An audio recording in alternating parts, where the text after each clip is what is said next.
23வது நாளில் ஆண்டவர் நம்ம கூட சங்கீதம் 126 6வது வசனத்தை தாராங்க. விதை எடுத்து செல்லும் போது அழுகையோடு செல்வார்கள், அரிகளை சுமந்து வரும்போதோ அக்களிப்போடு வருவாங்க.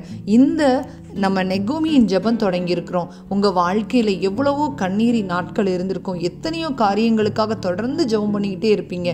ஆண்டவர் உங்களை பார்த்துதான் அந்த வசனத்தை சொல்றாங்க. நீங்க ஆண்டவருக்குள்ள அவருடைய விதையாகிய வார்த்தையை எடுத்து விசுவாசமா வாக்கு தத்தத்தை பிடிச்சு நீங்க ஜெபம் பண்ணுங்க. நிச்சயமாக உங்க கண்ணீரை அவர் மாற்றுவார். என்ன தப்பு இருந்தாலும் அவர் பாதத்துக்கு கிட்டி சேருங்க. பயப்படாதீங்க. சாத்தான் உங்க பழைய பாவங்க மறந்து போனவைகளை ஞாபகப்படுத்திக்கிட்டே இருப்பான்.